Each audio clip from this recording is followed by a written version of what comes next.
Lacan, nous et le réel, 110e séance. Vous écoutez? Oui, mais est-ce que vous y attrapez un petit quelque chose qui ressemble à du réel? Dans la difficile tâche de vous faire entendre ce soir, disons, quelque chose. On entend?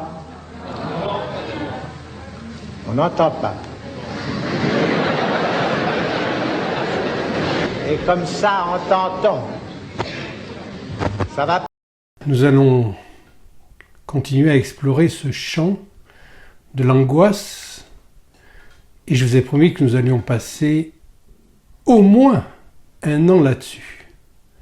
Alors évidemment, a priori, ça paraît pas très enthousiasmant, passer 1 an sur l'angoisse. Je n'ai pas dit dans l'angoisse, j'ai dit sur l'angoisse. Mais malgré tout, entre le dans et le sur, là, il n'y a pas tellement de différence. Parce que, justement, si nous insistons sur l'angoisse, je vous rappelle que Lacan a fait un séminaire intégral là-dessus, et qu'il a fait suite à des publications dites scientifiques qui ne disaient strictement rien sur l'angoisse, et pour cause. Puisque d'abord, il y a une confusion, il y a plusieurs confusions qu'il a levées, Lacan. Notamment celle de la différence qu'il y a entre l'angoisse, le seul affect qui ne ment pas. On l'a déjà dit et nous allons y revenir plusieurs fois. Et l'angoisse sert effectivement à reconnaître ce qu'il en est de la psychanalyse véritable et celle qui n'en est pas. Puisque vous savez qu'aujourd'hui, peut-être 95% de ceux qui se disent psychanalystes ne le sont pas du tout. Ils font de la psychothérapie, de l'accompagnement, de je ne sais quoi, mais ce n'est pas du tout de la psychanalyse puisque ça échappe justement à l'impératif du discours analytique. Il n'y a de psychanalyse qu'ordonnée par ce discours qui la conditionne. Et ce discours, justement, qui est celui de l'indécidabilité comme impossible. On ne va pas revenir là-dessus aujourd'hui, mais nous y reviendrons. C'est par rapport aux 4 impossibles, donc celui du discours analytique et celui de l'indécidabilité. Et vous allez peut-être commencer à comprendre pourquoi, justement, dans la différence qu'il y a entre l'angoisse qui vient de angustia, c'est-à-dire un chemin très étroit. C'est comme si d'un seul coup, vous êtes sur une piste de ski, une très grande piste, vous dévalez la piste sans trop vous poser de problème, et puis il y a un passage très étroit à passer. Et là, vous risquez de vous casser la gueule, parce que il faut maîtriser votre concentration là-dessus. Le passage est étroit, c'est le sens d'angustia, d'angoisse au début, et qui n'a pas la même étymologie que l'anxiété, qui est tout à fait autre chose. Et donc c'est un état d'instabilité, de peur diffuse, etc. Et aujourd'hui, on peut dire que si nous reconnaissons la psychanalyse à la manière dont elle aborde l'angoisse comme une boussole, en fait, quelque chose qui permet de se repérer. Une boussole, c'est ce qui indique normalement le nord, sauf bien sûr quand vous écoutez la télé, là c'est le contraire d'une boussole. Mais c'est une boussole en quelque sorte, mais qui indique le sud, elle, c'est-à-dire l'inverse. Tout est inversé dans le discours courant. Et l'angoisse, elle, ne nous trompe pas puisqu'elle nous indique la proximité, la surproximité de l'objet du désir. C'est le seul affect qui ne ment pas du fait qu'il y a du réel là-dedans. Et autant il y a une différence entre angoisse et anxiété, cette différence-là, je peux la relier aujourd'hui à la différence que fait Lacan entre émotion et émoi. Ça a l'air d'être de la même source étymologique et ça ne l'est pas du tout. Et ça nous permet de comprendre cette analogie justement que ce qu'il en est de l'angoisse et que nous devons non seulement retrouver mais privilégier par rapport à l'anxiété, c'est que les sources sont trompeuses, en tout cas celles qui sème la confusion, notamment dans le discours. Et aujourd'hui, quand vous avez par exemple des gens qui vous disent qu'ils sont éco-anxieux, ce qui est une espèce de barbarisme du verbiage postmoderne auquel nous sommes de plus en plus soumis, puisque le langage se dégrade à une vitesse vraiment impressionnante par rapport aux dernières décennies. J'écoute parler J'ai moi-même 2 enfants, une post-adolescente et un qui est encore adolescent, et ce que j'entends est effarant. Le peu de précision qu'il y a dans la syntaxe, dans la logique, dans les lexèmes employés, etc. Le laxisme langagier vient du fait que, effectivement, il y a une pression du discours courant. Donc je vous rappelle que le discours courant est une copulation perverse entre le discours universitaire et le discours capitaliste, qui inverse donc le rapport du sujet au signifiant. Et donc c'est un discours qui génère volontairement de l'anxiété, et cette anxiété-là vient en lieu et place de l'angoisse, justement. Mais elle est confusée avec elle. Donc les gens qui sont éco-anxieux, ce sont les mêmes qui sont atteints de ce symptôme d'hypocondrie, là, auquel on a assisté avec la psyop Covid. Au passage, tous les pseudo-psychanalystes qui sont tombés dans le panneau de la psyop Covid, vous pouvez être sûr qu'ils n'ont pas fait d'analyse, ou ils n'ont pas fini leur analyse à tout le moins, parce que c'est impossible pour un véritable psychanalyste pour qui la psychanalyse est une affaire de discours et de logique à l'intérieur du discours, et de passage d'un discours à l'autre, puisse tomber dans ce panneau-là.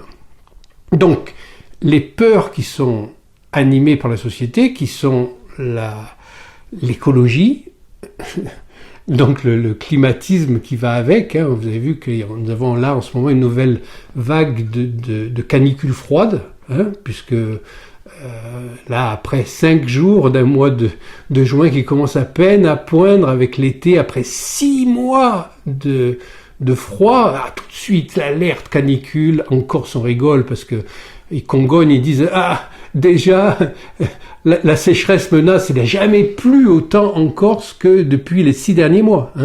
Donc vous avez ces peurs qui sont agitées tout le temps par les médias. Je vous rappelle que le générique de TF1 il y a quelques années, le plus connu, reprenait la musique d'angoisse choisie par Spielberg pour Les Dents de la Mer.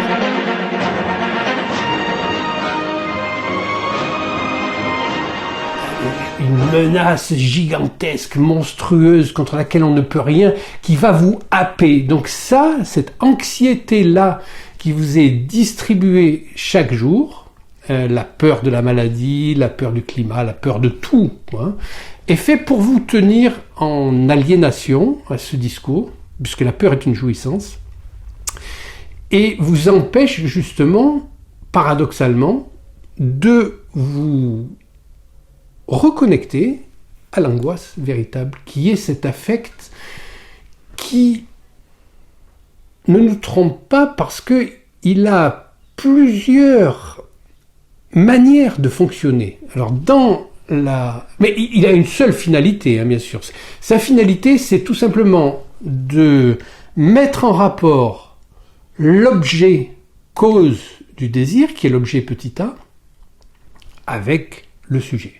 Puisque le sujet ne se définit que par rapport à cet objet cause du désir. Et vous savez, parce que vous avez vu bien sûr les épisodes précédents, que par rapport à notre fameux chasseur magdalénien, là, l'objet du désir se dessine à l'insu de ce chasseur-là comme étant le cercle vide.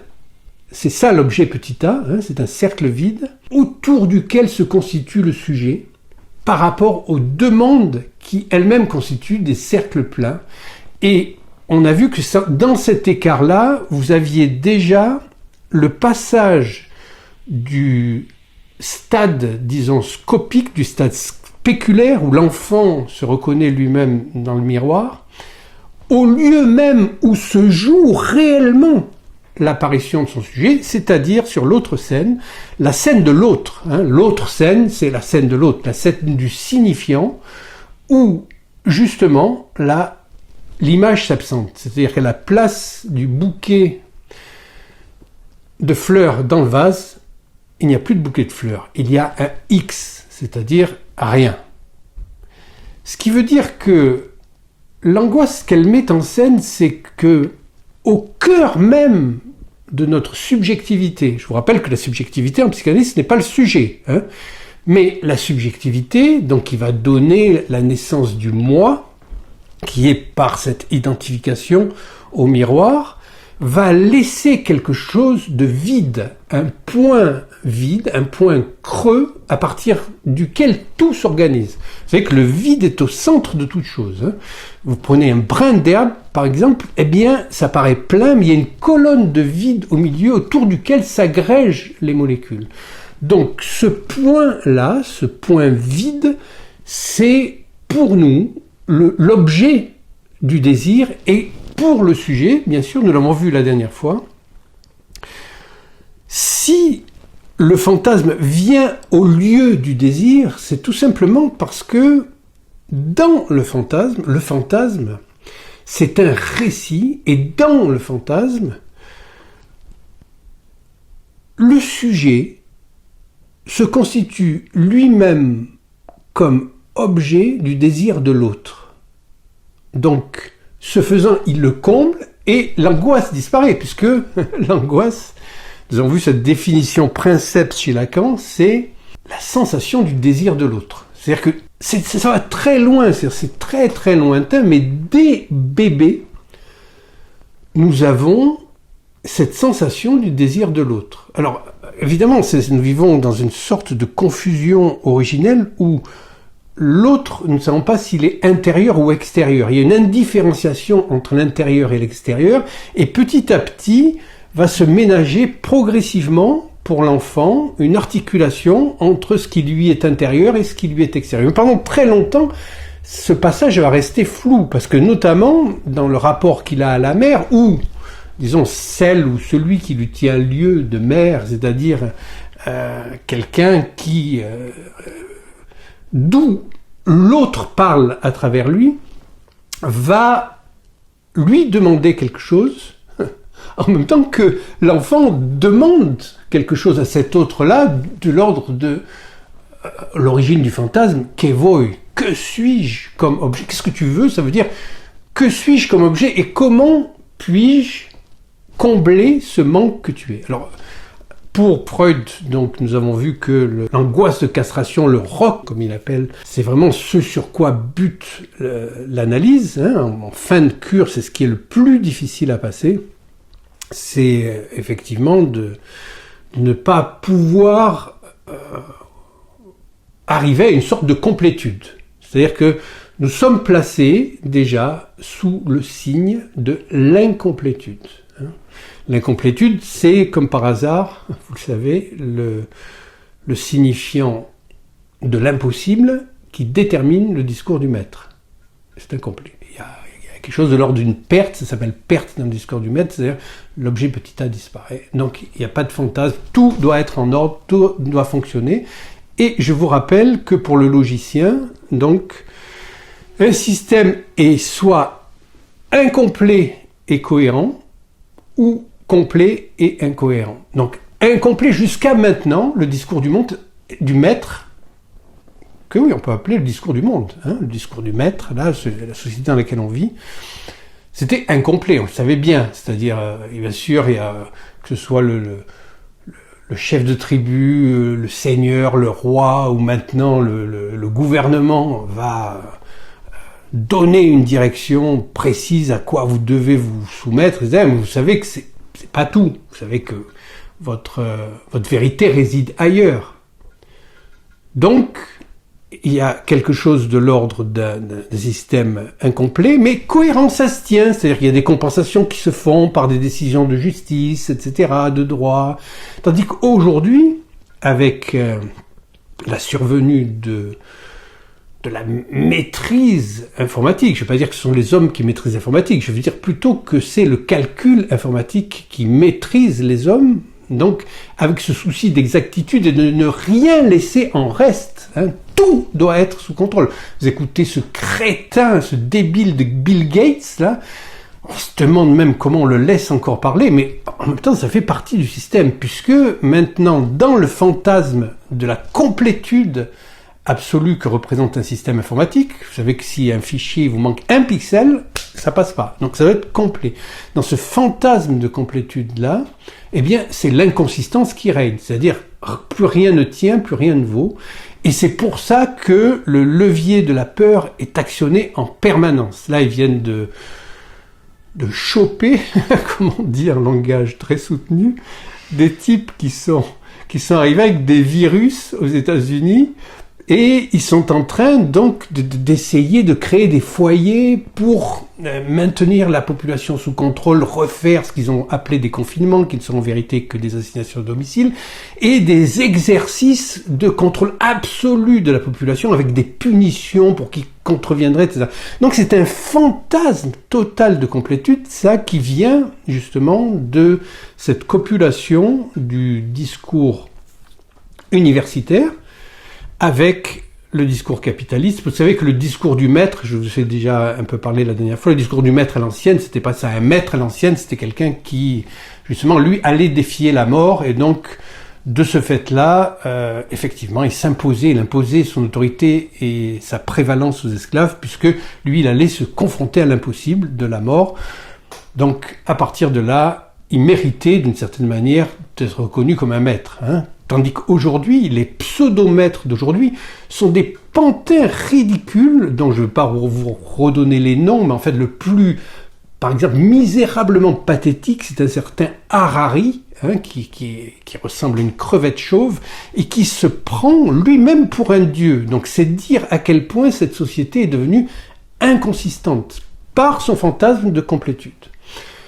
Or, justement, le remède à ça, paradoxalement, c'est pas de foutre tout ça par terre, parce que là, nous sommes du côté de l'analyse, donc du côté de l'impuissance à faire ça. Parce que nous savons que la vérité est impuissante. Donc nous ne pouvons que dire. Nous transformons notre impuissance en impossibilité à dire.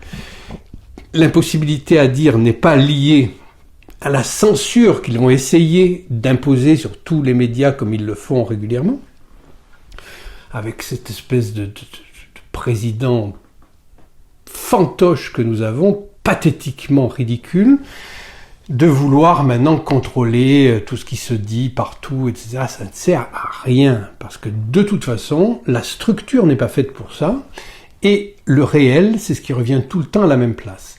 Et ça, paradoxalement, eh bien, c'est l'angoisse qui nous permet de nous y raccorder, puisque l'angoisse va nous servir là, à la fois de clé, elle ouvre quelque chose au-delà du monde social, c'est-à-dire des signifiants corrompus, passés par l'usage malveillant qui en est fait par des gens qui ne pensent qu'à s'enrichir matériellement et qui sont eux-mêmes pris dans un fantasme langagier. Il faut aller pour des maîtres, parce que c'est pas eux qui maîtrisent quelque chose, c'est le langage qui les maîtrise. Donc à la limite, ils seraient plus à plaindre si, disons, nous avions assez de compassion pour ça.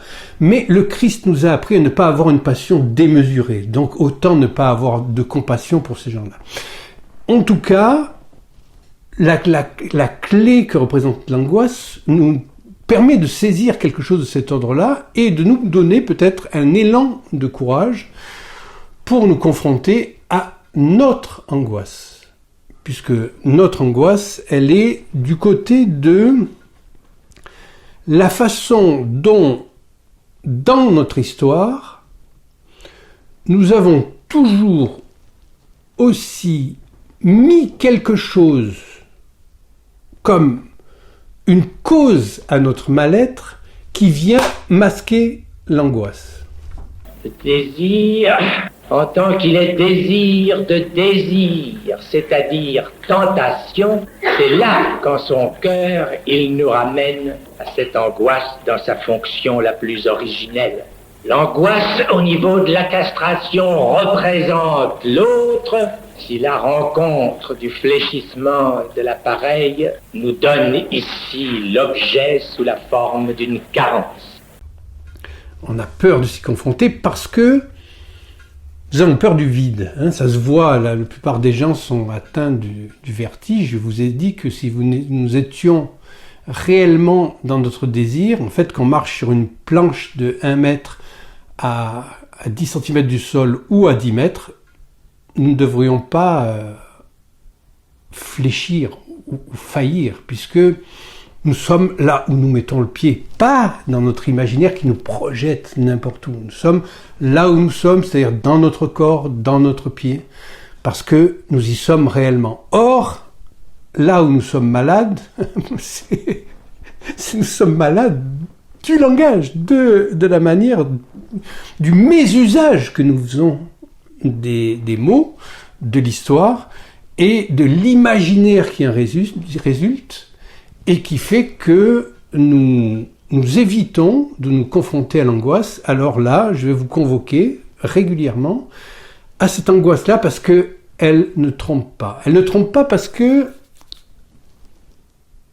la psychanalyse permet de saisir quelque chose que la philosophie ne peut pas. Même la philosophie la plus évoluée, on peut dire que Kierkegaard a écrit des textes absolument magnifiques sur l'angoisse, mais il ne donne pas la possibilité, la seule qui soit, de faire à son corps défendant l'expérience de l'angoisse qui vous concerne, chacun d'entre vous, singulièrement, c'est de manière singulière, la manière dont les mots ont été posés pour justement éviter de vous confronter à la structure qui fait qu'il y a une synchronisation du désir, une synchronisation permanente du désir avec ce qui le cause, et ce qui cause le désir, c'est cet objet petit a. Cet objet petit a qui est irreprésentable puisque c'est un vide, mais que nous allons trouver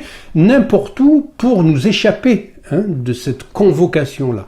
Alors, à cet égard, je voudrais préciser quelque chose parce que ce que j'ai dit auparavant peut être mal interprété, ça l'est régulièrement, mais quand je vous parle par exemple du passage de la psychose à la perversion et à la névrose dans cet ordre-là, comme quand Freud parle du stade oral, au stade anal, au stade génital, à l'entendre comme ça, cela donne l'impression qu'il y a une diachronie à l'œuvre, une chronologie, et qu'une fois qu'on a passé un stade, on évolue vers un autre stade. Par exemple, l'évolution psychosexuelle, donc d'aller vers un objet génital, etc. Ce qui a entraîné la psychanalyse dans une dérive incroyable à laquelle Lacan a mis fin, mais bon, il était peut-être le seul à l'entendre, qu'il mettait fin à ça. C'est d'ailleurs ce qui faisait qu'il était aussi énervé très souvent devant l'incurie et la bêtise des soi-disant analystes. Enfin, déjà ils étaient bien meilleurs qu'à cette époque, parce qu'à cette époque-là, c'est catastrophique. Les analystes qui se sont mis une guenille faciale, c'est pas des psychanalystes, c'est des psychanalystes masqués, ça veut dire des concombres. Et encore, je reste poli, des concombres masqués. Parce que pour mettre un masque de chirurgien en se disant psychanalyste, c'est que vraiment on est passé à côté de sa vie, quoi. Donc, Lacan, lui, essaye de mettre fin à tout ça en montrant que l'angoisse en tant que telle, elle permet de retrouver la synchronicité. La synchronicité, ça veut dire que notre vérité n'est pas chronologique. Bien sûr, il y a quelque chose qui fait que à 14 ans, on n'est pas dans la même configuration qu'à 7 et on n'est pas à la même configuration que nous l'étions en venant de naître.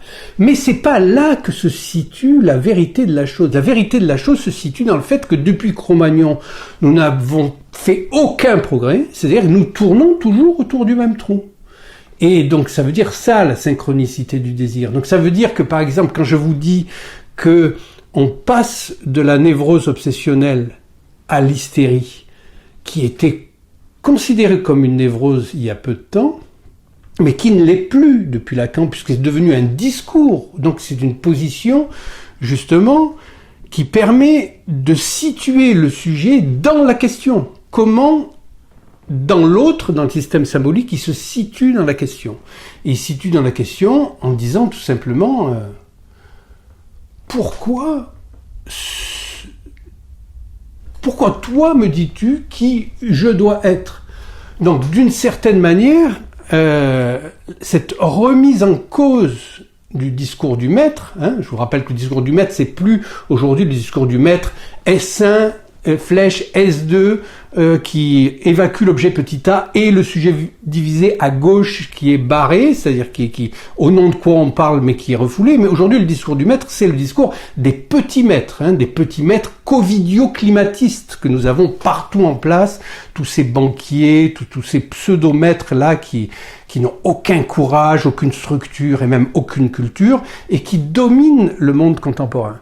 Donc, pour Lacan, retrouver la synchronicité du désir, c'est que l'objet petit a est toujours, ça bat comme un cœur, il cherche à se faire reconnaître par le désir, parce que le désir fait la loi au sujet. Donc, la loi qui nous gouverne, c'est une loi qui va nous mettre en rapport avec cet objet du désir, cet objet cause du désir, et qui va nous faire confondre des objets de désir qui se substituent les uns aux autres à l'objet cause du désir qui est ce vide fondamental. Donc nous avons cette structure-là qui agit tout le temps et qui fait que, par exemple, l'hystérie, je la place à la fin des névroses comme un discours, et le discours justement qui permet de passer au discours de l'analyste, c'est-à-dire, au fond, le stade le plus évolué, l'hystérie, eh bien, de la même manière que la bouche peut être le stade le plus évolué d'un être humain, c'est-à-dire par où passe la parole, puisque c'est un porteur de parole et que la parole doit franchir l'enclos de ses dents, comme dit Homère.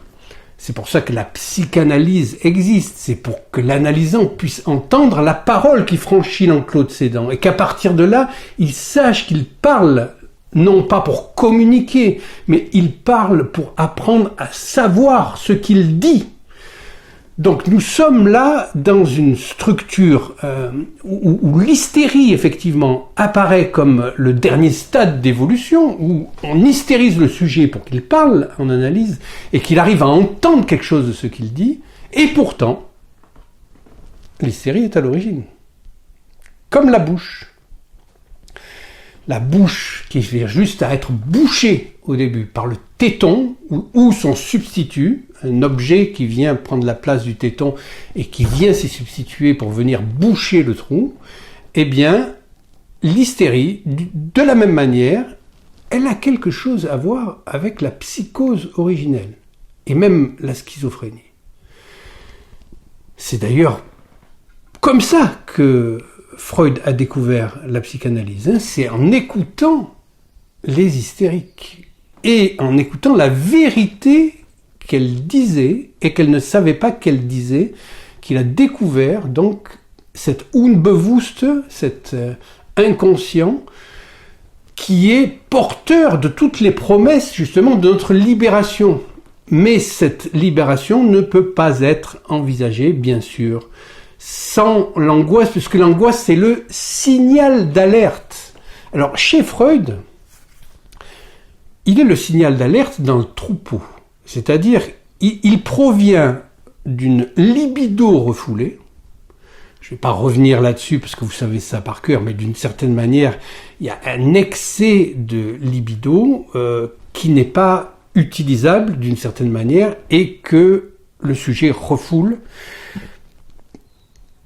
L'angoisse est un signal de cet oubli-là, en quelque sorte, parce que ce refoulement est un oubli. Et il se manifeste, par exemple, dans le troupeau. Vous avez un troupeau de gazelles, par exemple. Il suffit qu'il y en ait une qui manifeste quelque chose et tout le monde se barre dans la même direction. C'est comme ça qu'il campe l'angoisse au début. C'est-à-dire comme un danger imminent et comme par hasard, comme nous sommes dans le monde animal, il n'y a pas de moi là dans le monde animal. C'est-à-dire il y a le collectif, un peu comme le collectif des covidio-climatistes, là, c'est-à-dire qu'ils fondent leur moi dans une masse plus grande qu'eux, une masse de jouissance dans laquelle ils peuvent oublier qu'ils sont réellement angoissés et qu'ils pourraient trouver la vérité de leur désir en se confrontant à leur angoisse. Et là, à partir de ça, Freud en déduit que la peur là qui naît, c'est la peur de perdre quelque chose. De perdre un objet, parce qu'il relie ça à la naissance, etc. Et puis, perdre un objet, c'est perdre une partie de son corps dévoré, ou je ne sais quoi, mais en tout cas, à la peur d'une perte. Et Lacan, là, le génie de Lacan, consiste à prendre Freud à la lettre, mais le prenant à la lettre, on ne peut pas dire qu'il le contredise, on peut dire seulement qu'il fait subir une inversion qui est celle, à proprement parler, qui fonctionne dans le monde symbolique où chacun des pôles peut s'intervertir d'une certaine manière. Et donc là, c'est le principe, vous savez qu'en mathématiques, on apprend la réflexivité, la transitivité, etc. Et donc là, nous avons un passage de la transitivité à la réflexivité, c'est-à-dire la peur, c'est la peur de la peur. Donc, comme Lacan en déduira le manque du manque. C'est-à-dire que dans le passage que nous avons vu de l'identification du petit sujet dans le miroir à l'image, alors que son identité se joue dans une identification de signifiant, c'est-à-dire là-haut, lui, il est dans une identification à l'image dans son miroir. Donc il y a ce passage, dans ce passage-là, quelque chose se perd. Et Lacan donne la métaphore là du gant retourné. Quand on retourne un gant, il y a quelque chose qui se perd. C'est pas la même chose. C'est comme dans l'image du miroir, la gauche et la droite sont inversées, il y a quelque chose qui se perd. Ce qui se perd là, c'est justement ce que recherche l'angoisse, c'est-à-dire l'objet petit a, en tant qu'il est le vide structurel qui permet que se mette en place le désir, en tant qu'il est toujours corrélé à un manque, et que les mots du symbolique sont là pour se substituer à la chose et créer ce matelas qui empêche donc le sujet d'être en prise directe avec le réel. Donc le tableau de Magritte dont je vous ai parlé, c'est-à-dire celui qui posait sur la vitre, empêche de voir ce qu'il y a derrière la vitre. C'est que la fonction de l'art n'est pas la reproduction.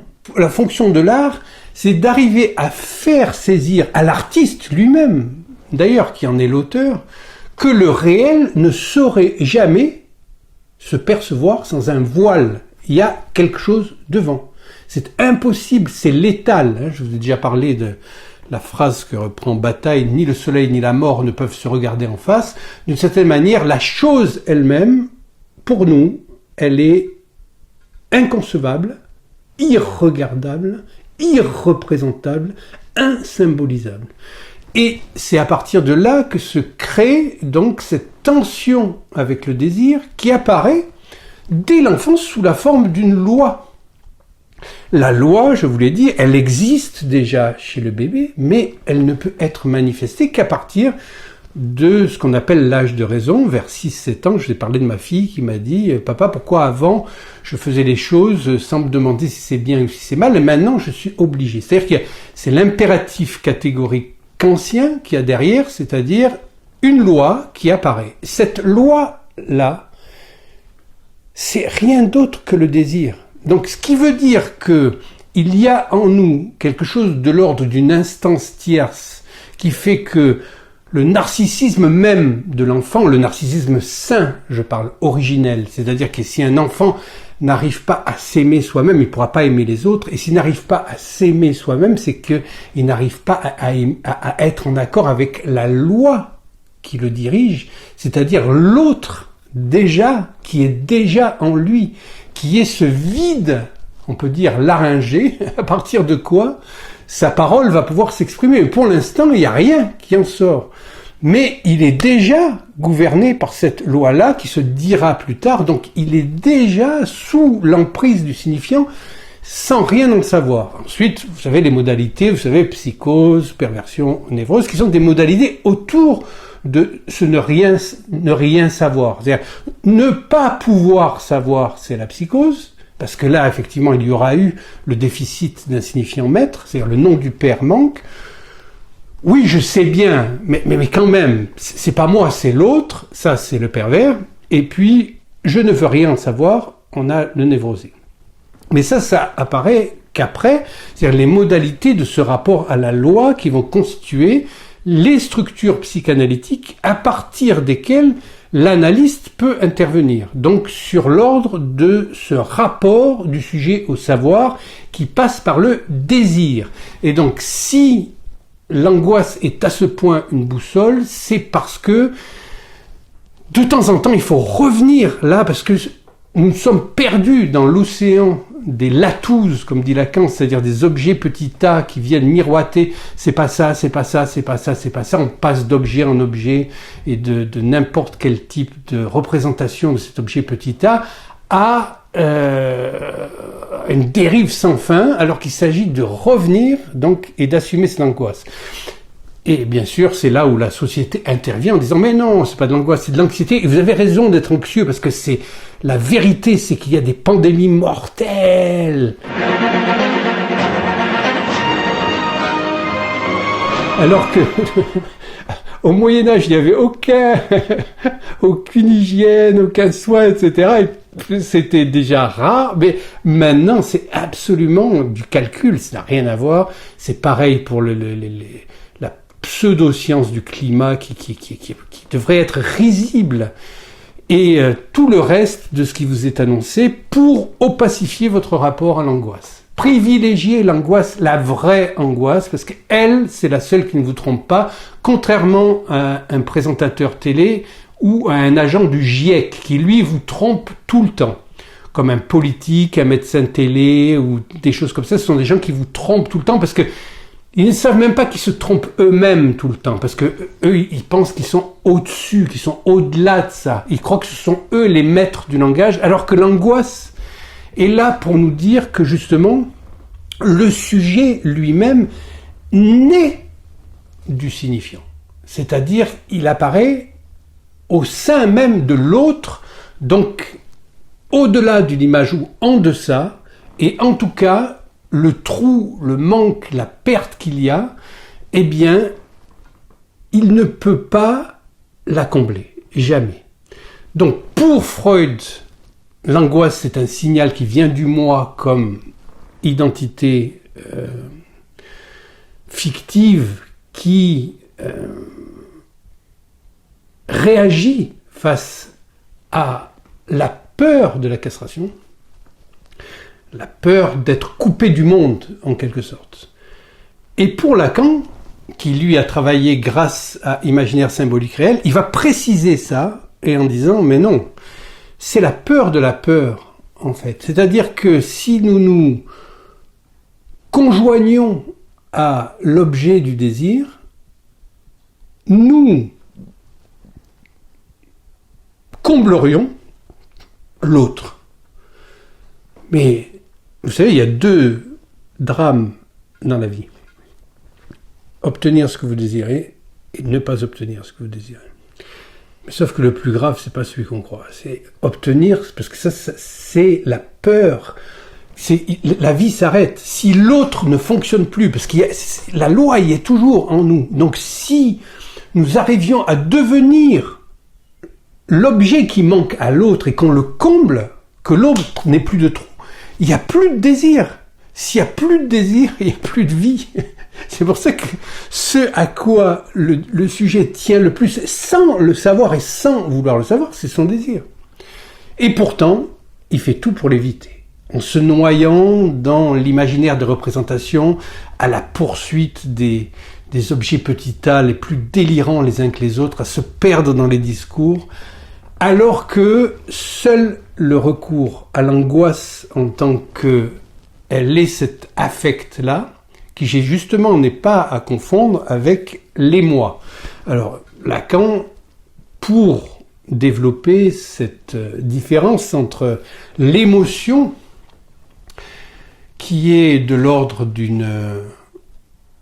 d'un ex movere, c'est-à-dire l'étymologie, movere c'est le mouvement, se mouvoir, etc. Et sortir du mouvement, c'est comme si on était figé hors de tout mouvement.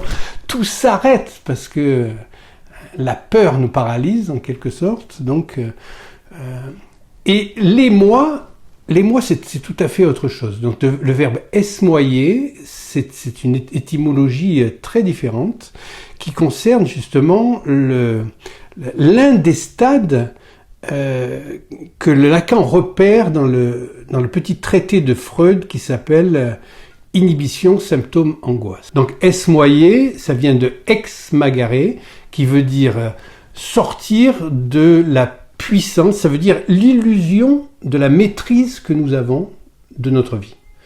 Donc esmoyer, ça veut dire faceiller, être troublé comme ça, parce que nous sortons de cette illusion de la puissance que nous croyons avoir sur notre vie. Il y a des moments où, je me rappelle un moment de l'adolescence, entre 16 et 18 ans, où les épaules se développent, les pectoraux, etc. L'adolescent se sent, d'une certaine manière, puissant. C'est une illusion de puissance. Alors, évidemment, ça dure qu'un moment, sauf chez les cons où ça dure tout le temps, et après, parce qu'ils sont dans des cabinets ministériels ou à la tête d'entreprise, ils croient qu'ils sont tout puissants.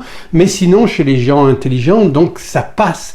Et ce esmoyer, il vient de là, de cette illusion de puissance perdue.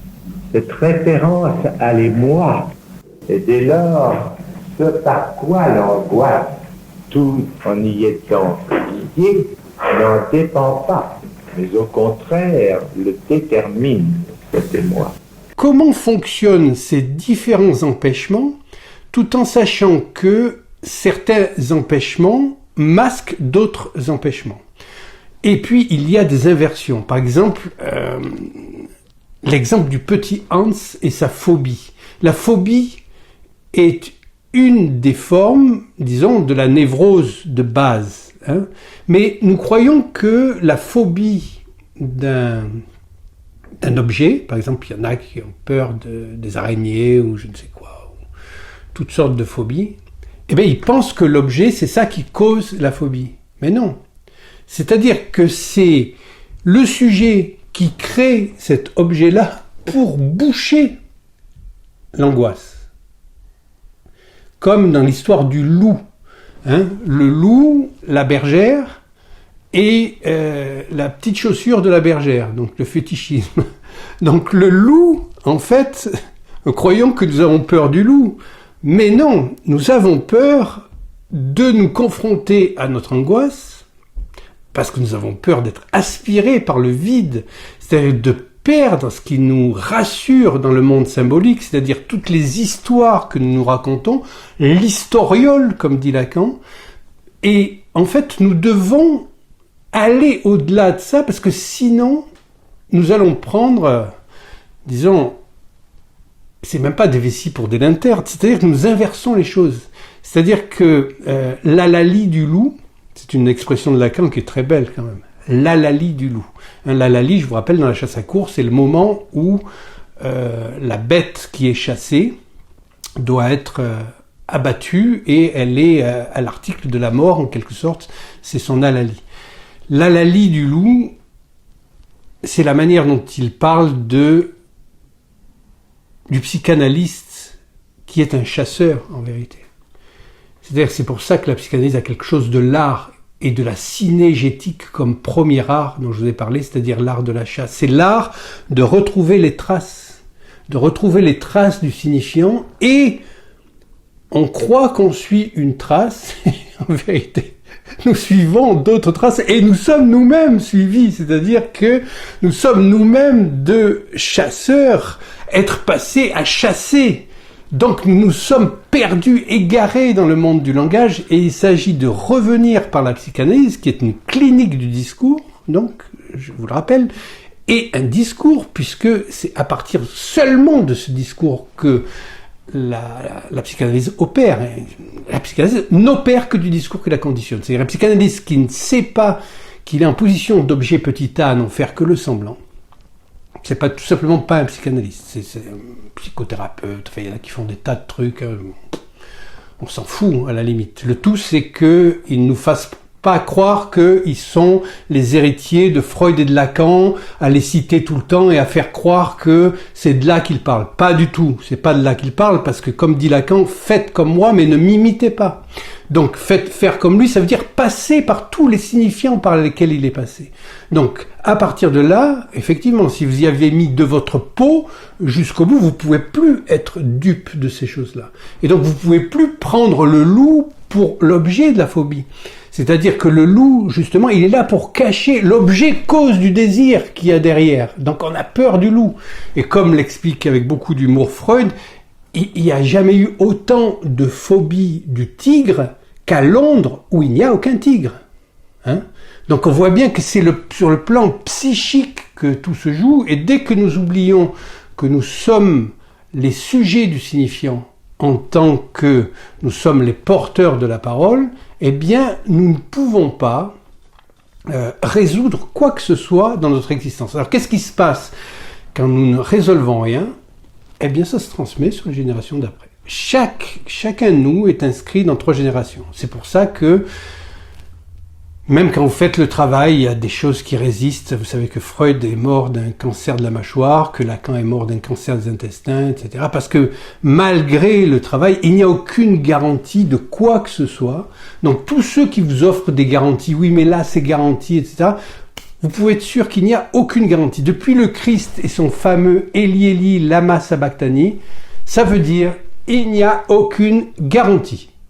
C'est juste que là où tu auras amené ta parole, si tu acceptes la liberté qui naît paradoxalement de la soumission, non pas au petit maître et au faux maître, mais au signifiant lui-même qui gouverne ta vie parce que tu as un désir et que seule l'angoisse te remet en contact avec ce désir-là par l'objet. Hein, l'objet vient d'abord. Lacan va très loin là-dedans. Il dit même, au début était le Verbe, et le Verbe était avec Dieu, et le Verbe était Dieu. Mais au début était le Verbe, ça veut tout simplement dire, au début était le trait unaire. Ça va très loin quand même. Hein. Je vous renvoie quelques séminaires en amont, c'est-à-dire cette histoire du chasseur qui se découvre au sujet par rapport à l'objet. Et que la scène du monde telle qu'elle se représente à nous, dans notre psyché, elle est toujours de l'ordre d'une représentation à laquelle nous croyons tout en feignant de ne pas y croire, en se disant oui, je sais bien, ça c'est la phase, disons, du pervers, je sais bien, mais quand même, hein. Non, nous faisons semblant d'y croire, mais nous y croyons un peu, et donc on va voter là. Et il y a 3 jours de beau temps, d'un seul coup, ça y est, c'est le retour de leur échauffement climatique. Je l'écris L-E-U-2-R-E, parce que comment peut-on croire encore à une connerie pareille ? Je reçois des courriers, des lettres qui me disent « Oui, quand même, vos séminaires sont pas mal, mais faites attention avec le réchauffement climatique, c'est vrai, les virus existent, etc. » Mais vous voyez bien que ça sert à rien. On n'est pas là pour convaincre. D'ailleurs, le propre de la psychanalyse, comme disait Lacan, est de ne pas convaincre, ni con, ni vaincre. Donc il s'agit pour chacun de faire l'expérience, et ce qui est sûr, c'est que la psychanalyse par rapport à d'autres méthodes, il y a vraiment une efficience, parce que vous êtes obligé d'y mettre de votre corps et de constater sur vous-même. Et si le psychanalyste est un vrai psychanalyste, bien sûr, alors là, vous n'allez pas vous manquer vous-même, hein, puisque votre parole va vous revenir et vous allez entendre quelque chose qui vous dit « Arrête de te péter de trouille et d'aller acheter du papier toilette parce qu'on t'annonce qu'il y a une épidémie. C'est réfléchi 2 minutes. Ton seul adversaire, c'est déjà toi-même. Il est déjà à l'intérieur de toi, c'est ton propre mensonge. Tu es en rapport avec ton mensonge. Tu mens tout le temps. Tu te mens tout le temps.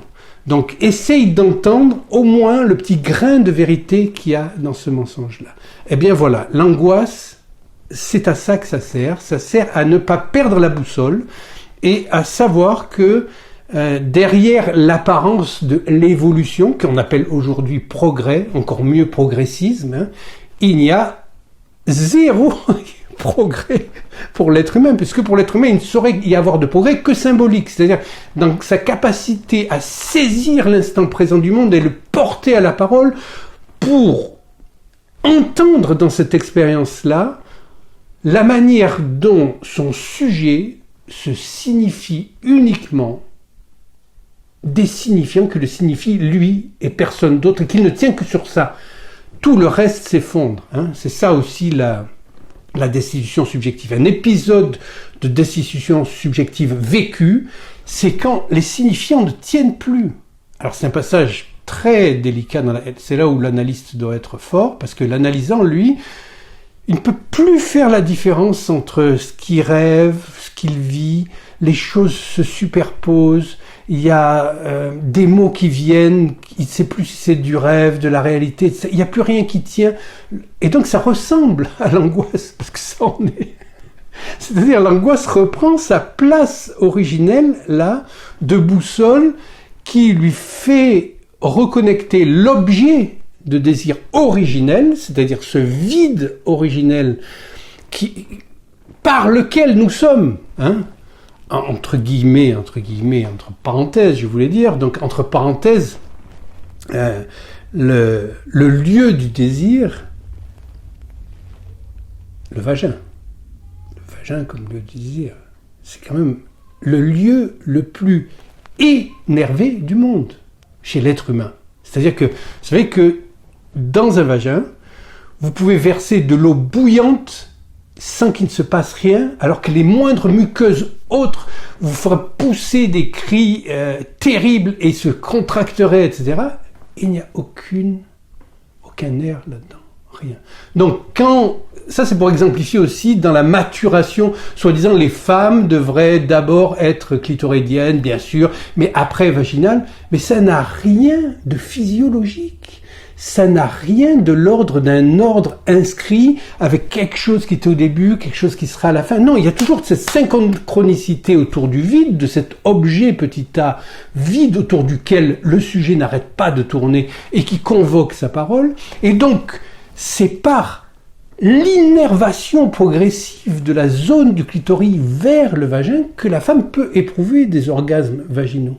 Mais ça se passe psychiquement pour elle. C'est-à-dire que c'est parce que c'est avec tel homme, parce que c'est d'une certaine manière, dans sa représentation à elle, ça correspond à quelque chose de son fantasme fondamental, que là, effectivement, il y a quelque chose qui se passe de l'ordre purement hystérique, c'est le mot, c'est-à-dire que c'est une innervation qui est psychique, exactement comme les hystériques ont des symptômes qui ne présentent aucune possibilité de relever de l'ordre physiologique. Mais le symptôme est réel, hein, quand une paralysie ou enfin il y a des tas de symptômes comme ça qui sont extrêmement invalidants et qui sont purement hystériques. Donc nous sommes des êtres psychiques fondamentalement, et notre physique, c'est la caisse de résonance de notre parole. Et c'est elle-même une parole, mais une parole qui est déjà articulée, mais articulée par qui ? Par Dieu lui-même, à savoir par le dire. C'est déjà un dire, puisque c'est un dire qui se prend de génération en génération. Donc vous voyez à quel point l'évolution, entre guillemets, de la société, qui est devenue une involution depuis 50 ans, en gros depuis l'avènement de l'informatique, qui est promu comme étant le progrès des progrès, est ce qu'il y a de moins progressiste pour le sujet humain, puisque son seul progrès à lui consisterait à tirer la sonnette d'alarme là et d'arrêter de croire aux conneries qu'on lui raconte, et de se reconnecter à son angoisse originelle qui, elle, ne le trompera pas. Je voudrais simplement observer qu'il peut se produire bien des choses dans le sens de l'anomalie. Ce n'est pas ça qui nous angoisse.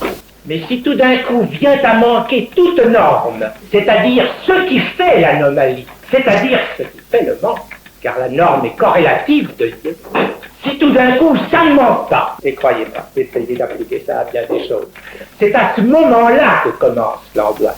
Pour Freud, c'est manquer quelque chose d'un seul coup. La mère va manquer, ou ensuite le pénis va manquer pour se reconnecter à la mère, etc. Et Lacan, lui, il redouble ça comme perte de la perte ou manque du manque. En fait, la peur de la perte fait plus de mal que la perte elle-même. Et donc, d'une certaine manière,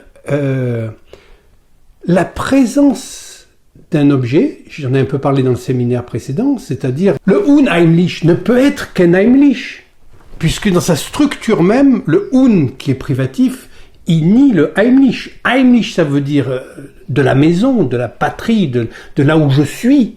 De Unheimlich, ça veut dire que cet objet-là, il revient du refoulé, mais il ne devrait pas y être. C'est ça le plus angoissant. L'angoisse, cauchemar, est éprouvée, à proprement parler, comme celle de la jouissance de l'autre. Le corrélatif du cauchemar, c'est l'incube ou le succube, c'est cet être qui pèse de tout son poids opaque de jouissance étrangère sur votre poitrine qui vous écrase sous sa jouissance. Dans ce que Lacan dit du fait que l'angoisse, c'est vraiment que le névrosé ne veut pas que sa castration serve à boucher l'autre, en quelque sorte. Et là, ça se manifeste par un cauchemar présent de l'incube et du succube, donc, c'est-à-dire des formes diaboliques qui jouissent du corps, en quelque sorte. Un en étant dessus, l'autre en étant dessous. Le succube, c'est la femme, en quelque sorte, qui jouit du corps en étant dessous, et l'incube en étant dessus. Ce sont des formes du diable, en quelque sorte, qui est la négation du symbolique et qui vient jouir du corps du sujet. Et donc ça, c'est son cauchemar qui le fait se réveiller dans tous ses états, c'est-à-dire le réel de l'angoisse, là, et c'est là où il s'endort au moment où il se réveille, puisqu'il se retrouve dans la réalité. Donc, c'est là où il dort vraiment, parce que dormons, là, ne sont pas réveillés. La différence entre Freud et Lacan, c'est que Freud, lui, parle du désir pour protéger le rêve, donc le désir qu'il y a dans le cauchemar, notamment, mais qui va jusqu'au bout, donc qui le réveille. Et Lacan dit, moi je rêve d'un rêve de réveil, c'est-à-dire que l'analysant se réveille, c'est que le désir le pousse jusqu'à se réveiller, c'est-à-dire saisir tout ce qu'il y a comme falsification dans ce qui se présente à nous comme les objets de désir du monde, et qui ne sont qu'une mise en scène pour nous faire retrouver le vide de notre désir. Le vide que vise notre désir, qui est au départ donc subjugué par la chose elle-même. Nous avons, disons, une approche qui n'est pas réaliste, mais réaliste, c'est-à-dire de faire avec le réel, effectivement, ce qui n'est ni imaginaire, ni symbolique, puisque c'est le titre de séminaire, Lacan nouait le réel. Il nouait, c'est-à-dire il faisait un nœud avec le réel, de telle manière que le réel ne se dénoue pas de ce nœud comme ça. On ne peut pas sortir de ce rapport au réel, et la psychanalyse convoque au réel. Donc quand je vous dis que l'angoisse convoque aussi le sujet à sa parole par l'objet petit a qui le cause, c'est entendre aussi causer, de quoi tu causes, eh bien, il y a une image qui peut aider, c'est l'image, par exemple, d'une nappe de brouillard. Vous avancez, que vous soyez à pied, j'ai une expérience là-dessus au Matterhorn, le Cervin, ou une telle nappe de brouillard que vous ne voyez pas à 1 mètre devant vous. Ça peut être extrêmement angoissant et anxiogène. Mais là, vous passez de l'image, là, de ne pas voir, donc privé d'image vous-même, et avec une peur qui vous tenaille, sachez qu'une nappe de brouillard, elle a une limite. C'est-à-dire qu'elle n'est pas infinie. Et à un moment, ça va s'arrêter. Ça peut durer longtemps, mais à un moment, ça va s'arrêter. Eh bien, ça nous permet de comprendre que l'angoisse est cadrée. Elle est cadrée par ce miroir grand A, là, qui vient entre la scène du monde et puis l'autre scène où c'est écrit le monde, là, et où naît le sujet. Et donc, le fait que l'angoisse soit cadrée, on la retrouve dans cette image de l'homme au loup, où c'est à travers la fenêtre qu'il voit les 9 loups là sur l'arbre avec les yeux qui le regardent. C'est un cadre, c'est une image. Donc l'angoisse est cadrée. Donc ça veut dire qu'elle n'est pas hors cadre. C'est pas pour ne pas paniquer au moment de l'angoisse, il vaut mieux laisser passer, retrouver une forme de passivité par rapport à ça. Et à un moment, sa limite, puisqu'elle est cadrée, va se faire sentir. Un cadre, c'est une limite. La norme du désir et la loi sont une seule et même chose. Est-ce que je me fais assez entendre? Pas assez. L'angoisse, c'est le rappel à la loi. Hein? Vous savez, il y a des rappels à la loi. Bon, sauf que, bien sûr, là, il y a une confusion entre la loi, la véritable loi, qui est celle du désir, et les règlements du monde, là, qui sont de plus en plus délirants, hein, qui se contredisent eux-mêmes, etc., puisque plus il y a de lois avec un petit L, plus un gouvernement ou une société est en décrépitude absolue. Donc, le rappel à la loi, c'est que le désir et la loi, c'est la même chose. La loi, c'est le désir refoulé. Donc, l'angoisse, elle est là comme rappel à la loi. Mais c'est pas une loi qui est tu dois. C'est la loi en tant que structure, c'est-à-dire en tant qu'organisation structurelle, originelle du désir à partir d'un manque. Donc là, la loi, c'est ça, et c'est à chacun des sujets. Chaque sujet doit s'y confronter. Ça ne peut pas être résolu collectivement. Disons, pour les plus débiles, oui, il faut qu'il y ait ce truc collectif, parce qu'ils se fondent dans la masse, ils oublient tout ça, etc. Et ils croient qu'ils jouissent et que c'est bien, etc. Mais pour les sujets, disons, un minimum évolué après 1 600 000 années d'apparition de l'homme et 3000 ans, en gros, de civilisation qui sont un petit peu passés au-dessus du stade disons, du supporter de football. Bon, ben là, il y a une possibilité qui lui est offerte de se confronter à son désir et donc à ce rappel à la loi qui le constitue, puisque nous sommes, je vous rappelle, légiférés, on peut dire, hein, dans la structure. Donc la loi moïsiaque est une loi qui légifère, qui pose la loi originelle. Hein, le dieu grec, lui, il vient de la nature. Le dieu qui apparaît, le dieu d'Abraham, dans lequel s'inscrit le christianisme, est un dieu qui apparaît dans la psyché humaine. Donc c'est un dieu qui demande directement quelque chose. Donc c'est un dieu qui passe par la parole. Donc les juifs en font la loi. Hein, mais le Christ, lui, d'une certaine manière, lui, il fait vraiment un progrès. C'est-à-dire, il y a un au-delà de la lettre morte de la loi. C'est d'intégrer sa propre énonciation dans les énoncés qui sont lettres mortes de la loi. Donc, de prendre la loi à son compte. C'est pour ça qu'il dit, je ne viens pas combattre la loi, je viens l'accomplir. L'accomplir, ça veut dire, je la prends en moi parce qu'elle est déjà en moi. Et par ma parole, je montre l'exemple que je suis la loi, de l'équivoque du verbe suivre et du verbe être, bien sûr, puisque là, on ne peut pas aller plus loin. Et l'islam n'est qu'une régression au stade judaïque, c'est-à-dire 7 siècles après, face à l'échec collectif. Hein, c'est pas l'échec de chacun. Il y a quelques grands artistes ou quelques grands hommes qui sont passés, mais collectivement, l'humanité n'est pas passée. Donc, l'islam revient pour imposer une charia de l'extérieur où il n'y a pas plus incompatible que quelqu'un qui vous énonce la charia, la loi, et qui fait exactement le contraire, c'est-à-dire qui transgresse toutes les lois. Donc, le christianisme, c'est le contraire de ça, et c'est l'accomplissement de la loi, et effectivement, le rappel à la loi, le vrai rappel à la loi, qui est cette angoisse, passe par chacun de nous reconnecter à l'objet impossible de notre désir et de faire avec ça, et que cela nous permette par la parole de nous acheminer vers notre destin qui est déjà soumis, et ça c'est la loi, au signifiant.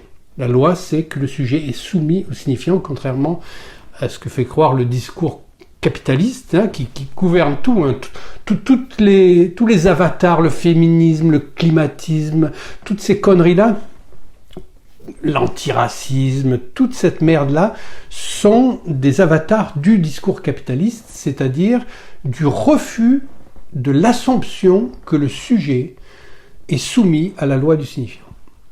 Donc, en contrepartie, on vous demande de vous soumettre aux lois iniques de la société, dont ceux qui la contrôlent ne se soumettent pas, eux. Puisqu'ils prônent le mélangisme, mais eux, non.